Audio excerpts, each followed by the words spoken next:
ونعوذ بالله من شرور أنفسنا ومن سيئات أعمالنا من يهده الله فلا مضل له ومن يضلله فلا هادي له ونشهد أن لا إله إلا الله وحده لا شريك له ونشهد أن سيدنا وسندنا وحبيبنا ومولانا محمدا عبده ورسوله الذي أرسله بالحق بشيرا ونذيرا وداعيا إلى الله بإذنه وسراجا منيرا وقد قال الله تبارك وتعالى في كلامه المجيد وفرقانه الحميد أعوذ بالله من الشيطان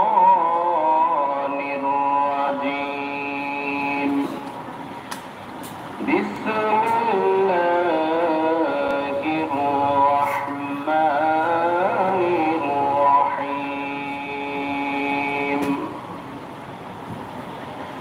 إن الله وملائكته يصلون على النبي يا أيها الذين آمنوا صلوا عليه وسلموا تسليما اللهم صل على محمد وعلى آل محمد كما صليت على إبراهيم وعلى آل إبراهيم إنك حميد مجيد اللهم بارك على محمد وعلى آل محمد كما باركت على إبراهيم وعلى آل إبراهيم إنك حميد مجيد উপস্থিত সম্মানিত মুসল্লিয়ানে কেরাম, মহান আল্লাহ তাআলার শাহী দরবারে শুকর আদায় করছি যে মহান আল্লাহ তাআলা আমাদেরকে পবিত্র জুমার নামাজ আদায়ের জন্য আল্লাহ তাআলার ঘর মসজিদের মধ্যে আসার এবং বসার তৌফিক দান করেছেন। এজন্য সকলে দিল থেকে শুকর আদায় করি, বলি আলহামদুলিল্লাহ। আল্লাহ সুবহানাহু ওয়া তাআলা বলেন, ইন্না ফী খালকিস সামাওয়াতি ওয়াল আরদি ওয়া ইখতিলাফিল লাইলি ওয়ান নাহার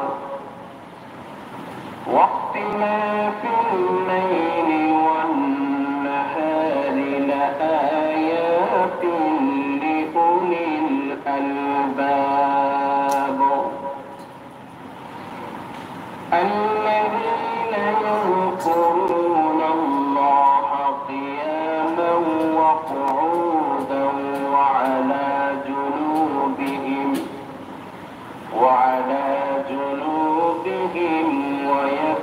ويتفكرون في خلق السماوات والأرض ربنا ما خلقت هذا باطلا سبحانك فقنا عذاب النار। আল্লাহ রাব্বুল আলামিন বলেন, নিঃসন্দেহে আসমান জমিনের নিখুঁত সৃষ্টি ও দিবারাত্রির আবর্তনের মাঝে জ্ঞানী লোকদের জন্য রয়েছে নিদর্শন। আর যারা দাঁড়িয়ে বসে এবং শায়িত অবস্থায় আল্লাহ তাআলাকে স্মরণ করে এবং আসমান জমিনের সৃষ্টি নৈপুণ্যতা সম্পর্কে চিন্তা করে, গবেষণা করে আর বলে, হে আমাদের রব, তুমি এই সব কিছু অনর্থক অযথা সৃষ্টি করনি, তুমি অনেক পবিত্র, অতএব তুমি আমাদের জাহান্নামের কঠিন শাস্তি থেকে নাজাত দান করো। আমি এই আয়াতের আলোকে গত সপ্তাহে আপনাদের সামনে cosmology, astrology, geology, biology, physics, water cycle ইত্যাদি বিষয় নিয়ে আলোচনা করেছিলাম। আজকে আমরা অন্য প্রসঙ্গে আলোকপাত করব।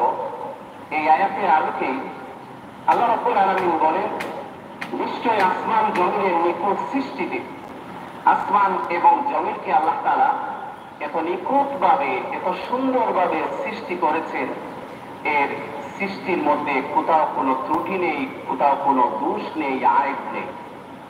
আমরা যদি একটা ঘর তৈরি করি, যতই নিখুঁতভাবে বানানোর চেষ্টা করি, তারপরও কিছুটা ত্রুটি বিচ্যুতি থেকেই যায়। আল্লাহ তাআলা বিশাল আকাশ সৃষ্টি করেছেন, কোনো ত্রুটি নেই। তারপর দিন রাত্রির আবর্তনে, এই যে দিন রাত্রির একটা পরিবর্তন, দিন যায় রাত আসে, রাত যায় আবার দিন আসে, তারপর আল্লাহ রাব্বুল আলামিন বলেন, এই সব বিষয়ে জ্ঞানীদের জন্য নিদর্শন রয়েছে। জ্ঞানী কারা? যারা দাঁড়িয়ে বসে শায়িত অবস্থায় আল্লাহ তাআলার কথা স্মরণ করে, আল্লাহ তাআলাকে স্মরণ করে, তারাই হচ্ছে জ্ঞানী। আর তারা এইসব বিষয়ে আল্লাহ তাআলার সৃষ্টি সম্পর্কে চিন্তা ফিকির করে, গবেষণা করে আর বলে, আমাদের রব, এই সব কিছু তুমি যা কিছু সৃষ্টি করেছ, কোনো কিছুই তুমি অযথা সৃষ্টি করনি, তুমি অনেক পবিত্র, অতএব আমাদের জাহান্নামের কঠিন শাস্তি থেকে তুমি নাজাত দান করো। তো আল্লাহ তাআলা আকাশ জমিনের সৃষ্টি, দিন রাত্রির আবর্তন, এই সব বিষয়ে আল্লাহ তাআলা সৃষ্টি সম্পর্কে চিন্তা করা, গবেষণার কথা, তার থেকে শিক্ষা নেওয়ার কথা আল্লাহ তাআলা বলেছেন। আর তারপর শেষে বলেছেন, আমাদেরকে জাহান্নামের শাস্তি থেকে নাজাত দান করো। তার মানে হচ্ছে এইসব কিছু চিন্তা করতে করতে, গবেষণা করতে করতে শেষ পর্যন্ত আল্লাহ তাআলাকে ভুলে যাওয়া, এটা চলবে না। কিছু কিছু গবেষণা হচ্ছে নিরর্থক, যেমন সাহারা মরুভূমিতে কতটা বালুকণা আছে, এটা যদি নিয়ে কেউ গবেষণা শুরু করে, এটা হচ্ছে নিরর্থক, এটা কোনো কাজের নয়। আটলান্টিক মহাসাগরে কত লিটার পানি আছে, এটা জানার কোনো প্রয়োজন নেই। এইসব গবেষণা হচ্ছে নিরর্থক, এর পিছনে million million trillion trillion dollar খরচ করার কোনো মানে নাই। তো এই সব কিছু নিয়ে চিন্তা করা, গবেষণা করার মানে হচ্ছে এই সব কিছুর স্রষ্টাকে, আল্লাহ তাআলাকে চিনা আর তার বিধিবিধানগুলো সঠিকভাবে মেনে চলা। নবী করিম সাল্লাল্লাহু আলাইহি সাল্লাম এর যতগুলো সুন্নত, বর্তমান আধুনিক বিজ্ঞান এই সব সুন্নত নিয়ে রিসার্চ করেছে, গবেষণা করেছে, এবং নবী করিম সাল্লাল্লাহু আলাইহি সাল্লামের সুন্নতগুলোর পিছনে যে মহা রহস্য রয়েছে, অনেক তথ্য রয়েছে, অনেক রহস্য রয়েছে, মানব দেহের, মানব জাতির জন্য অনেক কল্যাণ রয়েছে, সেই সব তারা উদ্ঘাটন করতে সক্ষম হয়েছে। কিছু সবগুলো পারে নাই। তার মানে যেগুলো বিজ্ঞানের সাথে যায় না, সেগুলো বিজ্ঞানসম্মত নয়, এটা বলা যাবে না। এগুলো তারা আবিষ্কার করতে পারেনি, তার মানে হচ্ছে তারা ব্যর্থ। নবী করিম সাল্লাল্লাহু আলাইহি সাল্লামের কথা, কোরআনের কথা, আল্লাহ পাকের কথাই হচ্ছে চিরন্তন সত্য। যেমন আমরা যখন হাসি দেই, হাসি দেওয়ার পর কি বলতে হয়? কি বলতে হয়? আলহামদুলিল্লাহ। হাসিটা অনেক কষ্টকর। এত কষ্ট করে আপনি হাসি দিলেন, তারপর আলহামদুলিল্লাহ বলে আল্লাহ শুকর আদায় করলেন, এটা কেন? তার কারণ হচ্ছে, একজন মানুষ যখন হাসি দেয়, হাসি দেওয়ার সময় তার নাক দিয়ে যে বাতাস বাহির হয়, সেই বাতাসের গতি থাকে প্রতি ঘন্টায় 1000 কিলোমিটার। এত গতি নিয়ে সেই বাতাসটা বাহির হয়। মানুষ যখন হাসি দেয়, তখন তার দেহের সমস্ত পার্টসগুলো, ইঞ্জিন কাজ করা বন্ধ করে দেয়। এমনকি মানুষ যখন হাসি দেয় তখন তার চোখ বন্ধ থাকে, চোখ খুলে হাসি দেওয়া যায় না।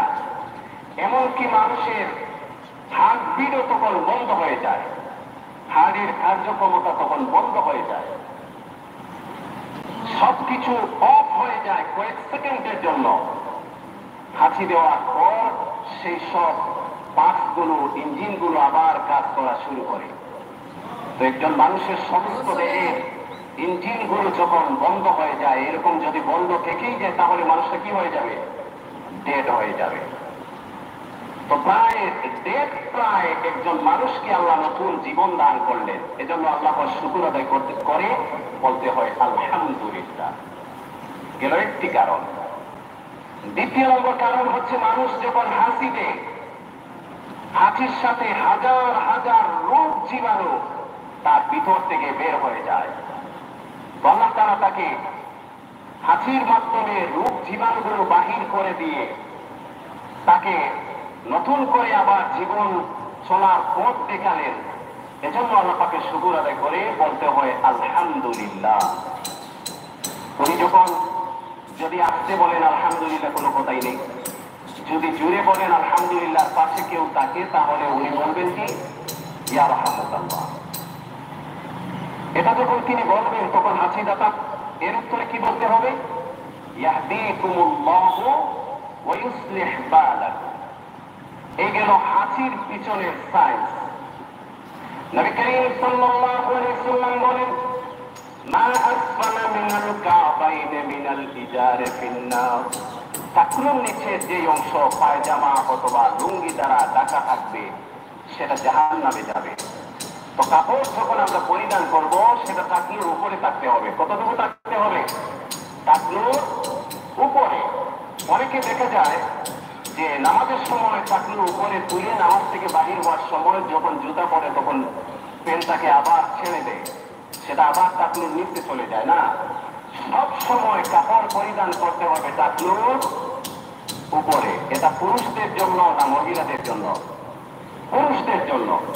আজকাল ব্যাপারটা উল্টো হয়ে গেছে। পুরুষরা টাকনুর নিচে কাপড় পরে আর মেয়েরা টাকনুর উপরে। কিন্তু মেয়েরা টাকনু দেখে রাখবে, পুরুষরা টাকনু বাহির করে রাখবে। আচ্ছা, মেয়েদের প্রসঙ্গ যখন আসলো, আরেকটা ব্যাপার এখানে আমি শেয়ার করি। বর্তমানে মহিলারা যেসব কাপড় পরবে সেটা এমন কাপড় পরিধান করবে যাতে সেই কাপড় দ্বারা পর্দা রক্ষা হয়। বর্তমানে দেখা যায় যে মহিলারা, সম্ভবত এটা নতুন আসছে, আগে দেখা যায় না, ইদানিং দেখা যাচ্ছে, এই মহিলারা একটা মুখের মধ্যে হিজাব পরে, তারপর একটা নেকাব পরে, তার লেখা থাকে আল্লাহু আকবার, সুবহানাল্লাহ, মাশাআল্লাহ। তারপর এই রকমের কিছু শব্দ, আরবি শব্দ ক্যালিগ্রাফি করে লেখা থাকে। অথচ এই সমস্ত কাপড় পরিধান করে মহিলারা যখন বাহিরে যায় তখন তারা বিভিন্ন অবস্থায় থাকে, অনেক সময় ওয়াশরুমেও যেতে হয়। আল্লাহ পাকের নাম নিয়ে ওয়াশরুমে যাওয়া হচ্ছে নিষেধ। কাজে এইসব আরবি ক্যালিগ্রাফি, আল্লাহ পাকের নাম সম্বলিত ক্যালিগ্রাফি, এটা নিয়ে যদি কেউ ওয়াশরুমে যায় তাহলে সে গুনাহগার হবে। এটা খুবই জরুরি। এই মেসেজটা আপনারা সবার বাসা বাড়িতে পৌঁছিয়ে দিবেন তো। তারপর এখানে টাকনুর, নবী করিম সাল্লাল্লাহু আলাইহি ওয়াসাল্লাম বলে, টাকনুর নিচে যে অংশ পায়জামা বা লুঙ্গি দ্বারা ঢাকা থাকবে সেটা জাহান্নামে যাবে। এর পিছনে সায়েন্স কি? এর পিছনে সায়েন্স হচ্ছে, পুরুষের গোড়ালিতে পুরুষের সেক্সুয়ালি হরমোন থাকে। আর এই হরমোনটা সবসময় এমন অবস্থায় থাকবে যে সে আলো বাতাস পাবে। যদি সবসময় আলো বাতাসের অবস্থায় না রেখে তাকে ক্লোজ করে রাখা হয়, এমন অবস্থায় কাপড় দিয়ে ঢেকে রাখা হয় যে আলো বাতাস পায় না, তখন আস্তে আস্তে করে একটা সময় পুরুষের সেক্সুয়ালি হরমোনটা কমে গিয়ে পুরুষত্ব হারিয়ে দুর্বল হয়ে যাবে। এটাই হচ্ছে এর পিছনের স্থান। তৃতীয় নম্বরে নবী করিম সাল্লাল্লাহু আলাইহি ওয়াসাল্লামের সুন্নাহ হচ্ছে, উনি যখন রাত্রে ঘুমাতেন তখন ডাইন পাশে ফিরে ঘুমাতেন, ডাইন পাশে হয়ে ঘুমাতেন। এবং এটাই হচ্ছে নবী করিম সাল্লাল্লাহু আলাইহি সাল্লামের ঘুমানোর সুন্নত তরিকা। এর পিছনের সায়েন্স কি? এর পিছনের সায়েন্স হচ্ছে একজন মানুষ যখন ডান পাশে হয়ে ঘুমায় তখন তার খাবারটা হজম হতে 4 থেকে 6 ঘন্টা সময় নেয়। আর অপরদিকে যদি একজন মানুষ বাম পার্শ্ব হয়ে ঘুমায় তাহলে তার খাবারটা হজম হতে 8 থেকে 10 ঘন্টা সময় নেয়। দ্বিতীয় নম্বর হচ্ছে মানুষ যখন ডান পার্শ্ব হয়ে ঘুমায় তখন তার ফুসফুসটা তাকে নিচে এবং হাতটা তাকে উপরে, তখন তার হাতটা রিল্যাক্স থাকে, হাতটা ইজিলি সমস্ত বডিতে রক্ত সার্কুলেশন করতে পারে, তখন তার ইজিলি সুন্দরভাবে ঘুম হয়। অপরদিকে একজন মানুষ যখন বাম পার্শ্ব হয়ে ঘুমায় তখন ফুসফুসটা উপরে চলে যায়, হাতটা নিচে চলে যায়, তখন ফুসফুসের একটা চাপ হাড়ের উপরে পড়ে, তখন হাড়টা তার ইজিলি কার্যক্ষমতা বজায় রাখতে পারে না, ফুসফুসে হাড়ের উপর একটা চাপ পড়ে, তখন মানুষের ঘুমের মধ্যে ব্যাঘাত সৃষ্টি হয়। এমনকি মানুষ ওই অবস্থায় ভয়ঙ্কর স্বপ্ন দেখে থাকে। যখনই আপনি কোনো ভয়ঙ্কর স্বপ্ন দেখবেন, লক্ষ্য করে দেখবেন আপনি বাম পাশে হয়ে আপনি ঘুমিয়েছিলেন। ডান পার্শ্ব হয়ে যদি ঘুমান ভয়ঙ্কর স্বপ্ন দেখবেন না। এটাই হচ্ছে পিছনের সাইন। নবী করিম সাল্লাল্লাহু আলাইহি ওয়াসাল্লামের আরেকটি সুন্নত হচ্ছে খাবারের সুন্নত।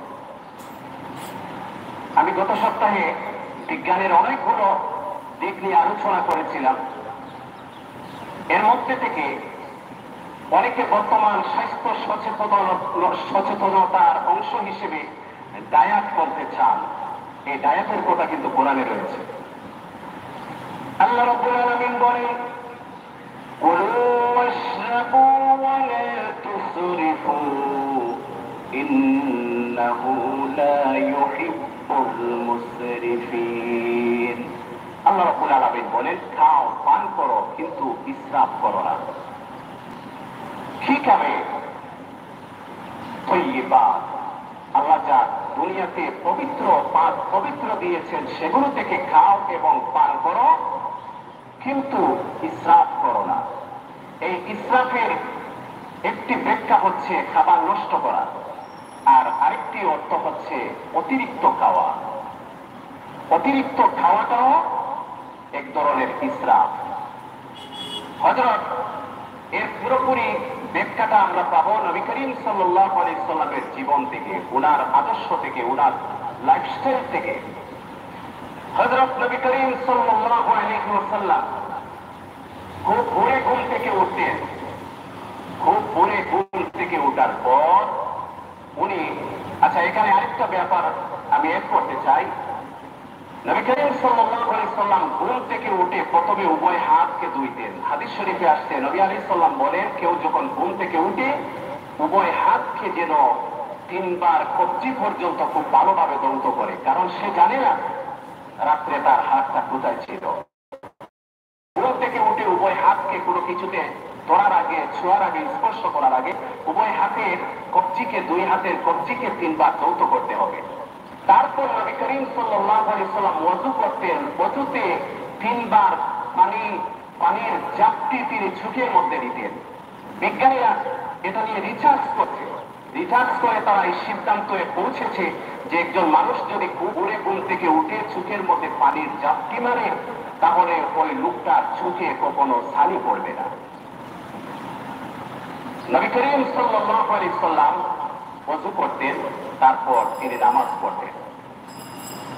তো যারা ডায়েট করতে চান ওনাদের জন্য বর্তমান চিকিৎসা বিজ্ঞানের সিদ্ধান্তে উপনীত হয়েছে যে একজন মানুষ সকালে ঘুম থেকে উঠে সে কমপক্ষে 1 লিটার পানি পান করবে, এবং সেটা আরো উত্তম হয় যদি কুসুম পানি হয়। আরো উত্তম হয় যদি এর সাথে একটু লেবু রস মিক্স করা হয়। আরো যদি এর সাথে একটু ভিনেগার মিক্স করা হয়। নবী করিম সাল্লাল্লাহু আলাইহি সাল্লাম ভিনেগার খুব পছন্দ করতেন। সো ভিনেগারটা হচ্ছে সুন্নত। এবং সেই ভিনেগারের মধ্যে অনেক ধরনের ভিনেগার বাজারে আছে, তবে সব থেকে উত্তম যেটা আপেল সিডের ভিনেগার উইথ মাদার, এটা হচ্ছে সব থেকে উত্তম। কারণ এই ভিনেগারের মধ্যে উইথ মাদারের মধ্যে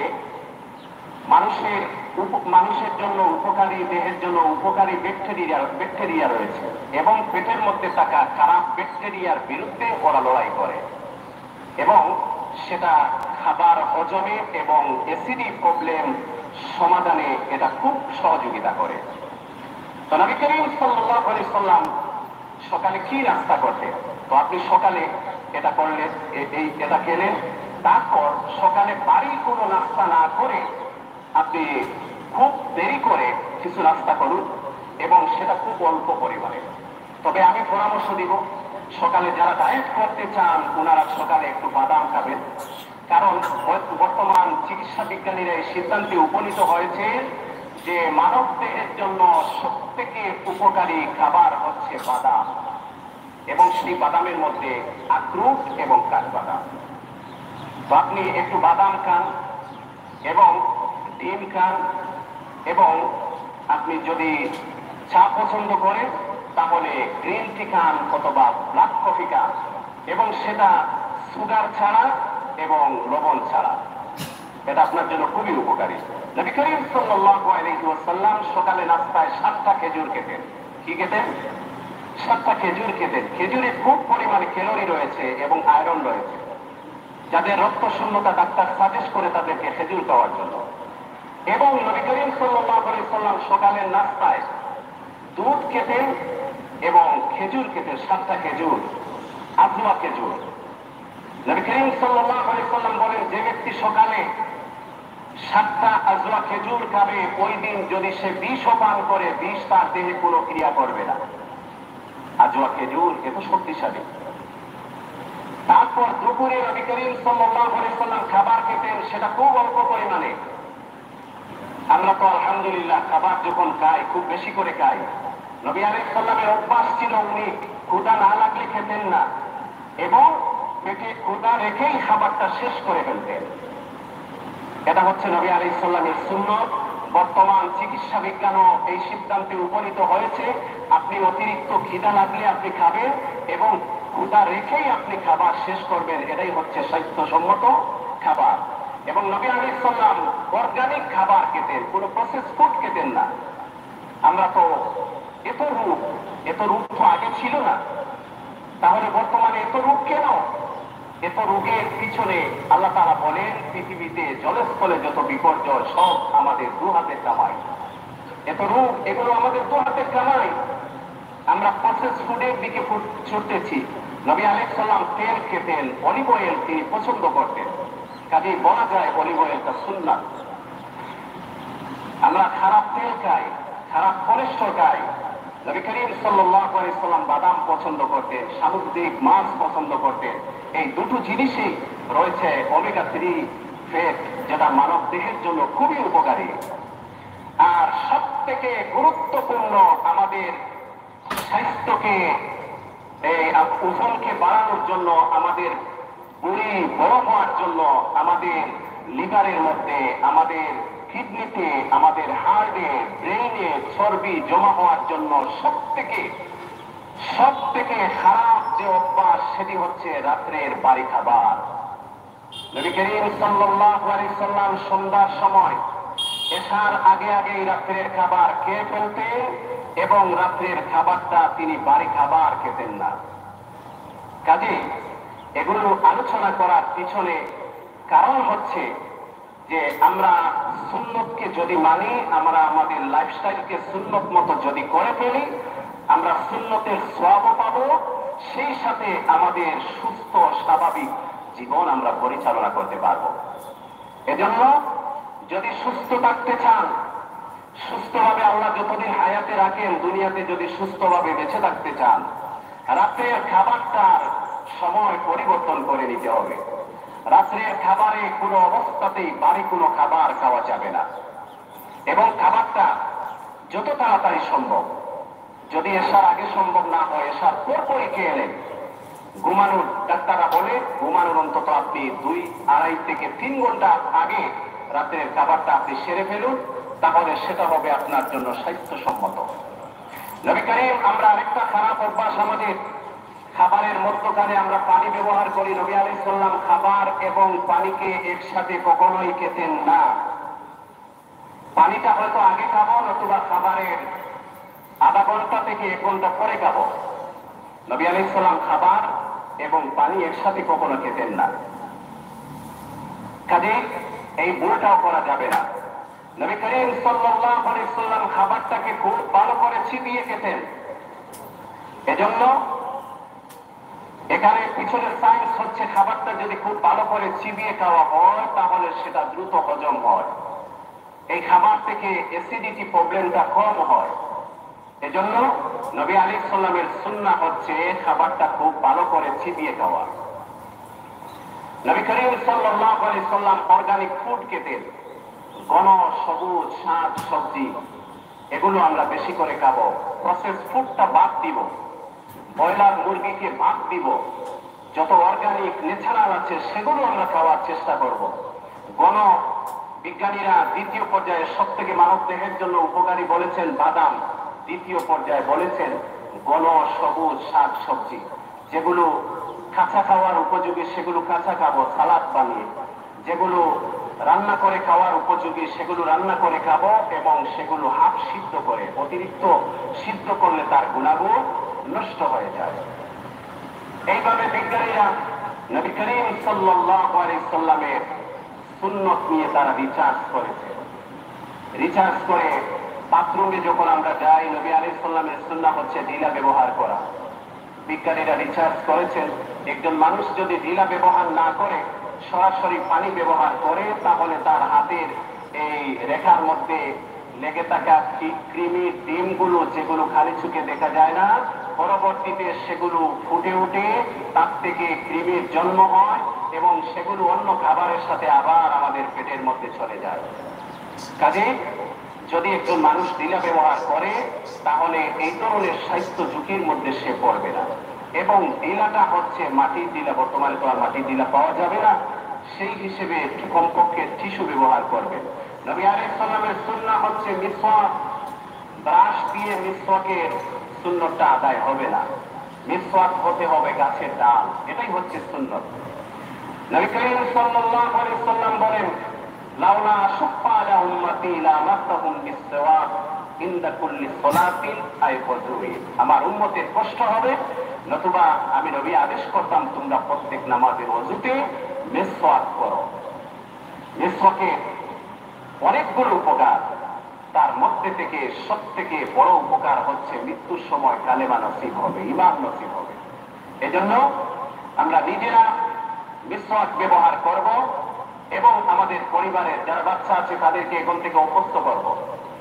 ব্রাশের দ্বারা কিন্তু দাঁত পরিষ্কার হয়ে যাবে, কিন্তু মিসওয়াকের সুন্নত আদায় হবে না। মিসওয়াক নিয়ে 2 রাকাত নামাজ পড়লে মিসওয়াক ছাড়া 70 রাকাত নামাজের সমান।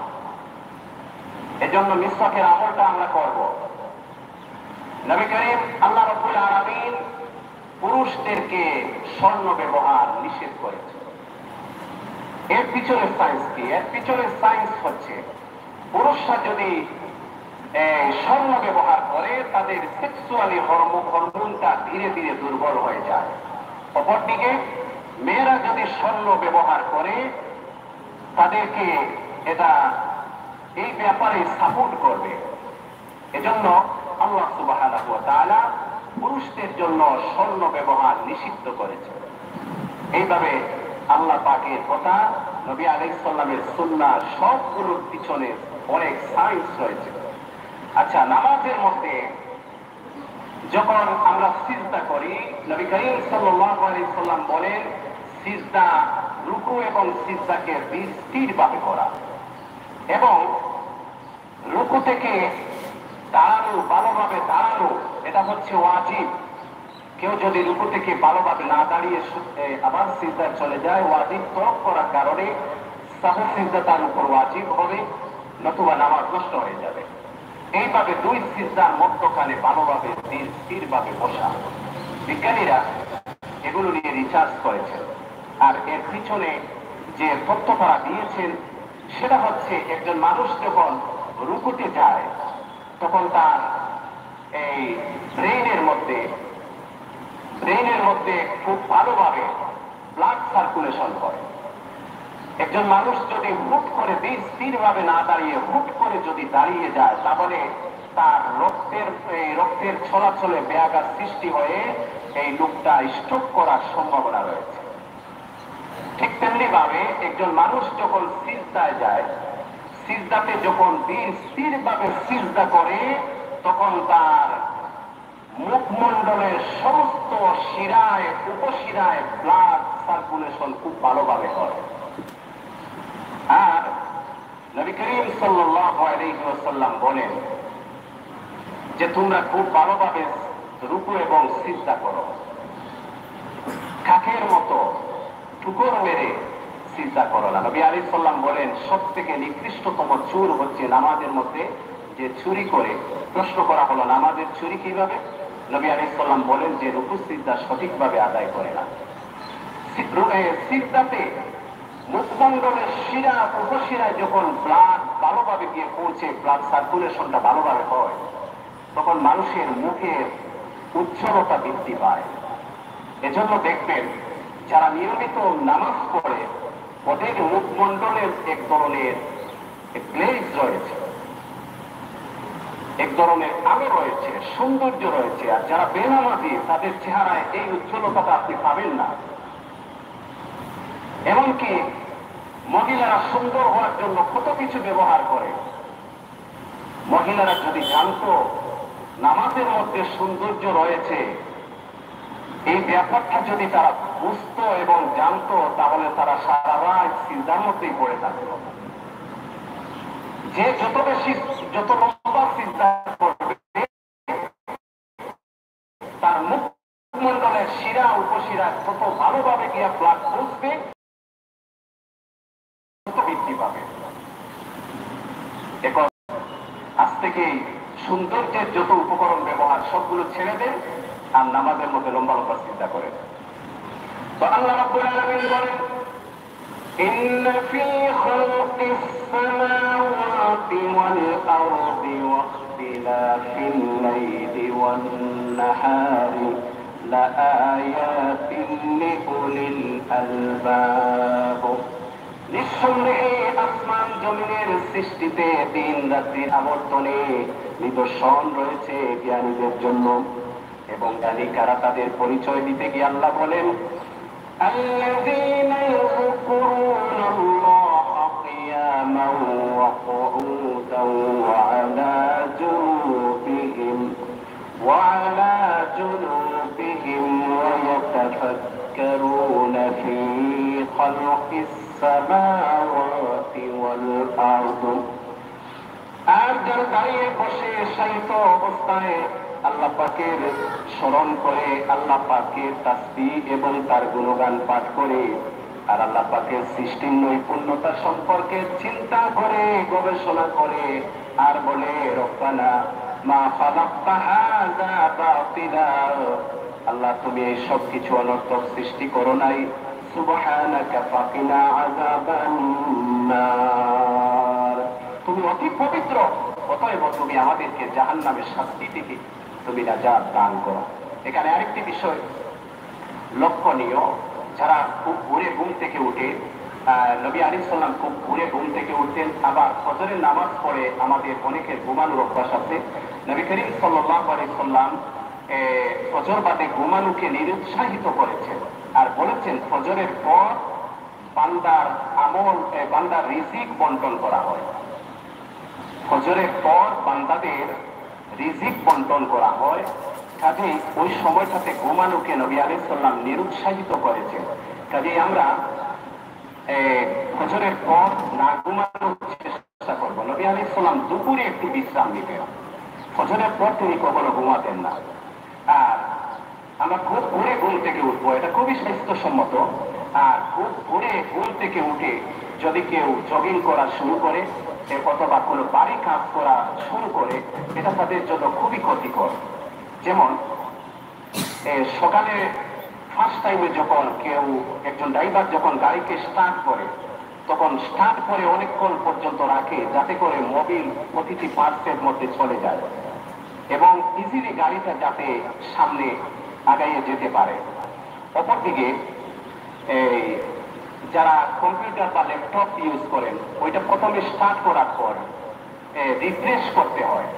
রিফ্রেশ করার মানে হচ্ছে, এটা অনেকে জানে না, রিফ্রেশ করার মানে হচ্ছে যে কম্পিউটার অথবা ল্যাপটপকে এই কমান্ড দেওয়া যে তুমি কাজের জন্য, আমি এখন তোমাকে নিয়ে কাজ করব, তুমি কাজের জন্য প্রস্তুত হয়ে যাও। ঠিক তেমনি ভাবে একজন মানুষ যখন ঘুম থেকে উঠার পর যদি একজন মানুষ ওযু করে, ফজরের নামাজ পড়ে, তারপর একটু রেস্ট নিয়ে যদি কোনো বাড়ি কাজ করা শুরু করে বা জগিং করা শুরু করে, এতে তার কোনো স্বাস্থ্য ঝুঁকি নেই। কিন্তু কেউ যদি ঘুম থেকে উঠে বাড়ি কাজ করা শুরু করে অথবা এক্সারসাইজ বা জগিং করা শুরু করে, এটা তার জন্য খুবই স্বাস্থ্য ঝুঁকি, তার জন্য এতে খুবই স্বাস্থ্য ঝুঁকি রয়েছে। আল্লাহ সুবহানাহু ওয়া তাআলা যা কিছু আলোচনা করলাম শুনলাম, আমাদের সবাইকে আমলের তৌফিক দান করুন। আমিন ওয়া আখিরু দাওয়ানা আলহামদুলিল্লাহি রাব্বিল আলামিন। আল্লাহুম্মা আমিন। ربنا ظلمنا أنفسنا وإن لم تغفر لنا وترحمنا لنكونن من الخاسرين. ربنا لا تزغ قلوبنا بعد إذ هديتنا وهب لنا من لدنك رحمة إنك أنت الوهاب. أي الله تعالى আমরা আমাদের সমস্ত জিন্দেগির গুনার বোঝা মাথায় নিয়ে তুমি মাওলার শাহী দরবারে ভিখারি সাইদের বেশে দুইখানা হাত তুলেছি। আল্লাহ মেহেরবানি করে আমাদের সমস্ত জিন্দেগির গুনাহ খাতাগুলো মাফ ফরমাও। আয় আল্লাহ আমাদের গুনাহের দিকে না তাকিয়ে আয় আল্লাহ তুমি মাওলার আয় আল্লাহ রহমতের ভান্ডারের দিকে তাকিয়ে আল্লাহ আমাদেরকে মাফ ফরমাও। আল্লাহ আমাদেরকে মকবুল গোলামি নসিব ফরমাও। আয় আল্লাহ বাকি জীবন তোমার মর্জি মোতাবিক পরিচালনার আমাদেরকে তৌফিক দান ফরমাও। আয় আল্লাহ আমাদের সমস্ত মুর্দেগানদেরকে মাফ ফরমাও। আয় আল্লাহ বিশেষভাবে আমাদের কবরবাসী মা বাবাকে মাফ ফরমাও।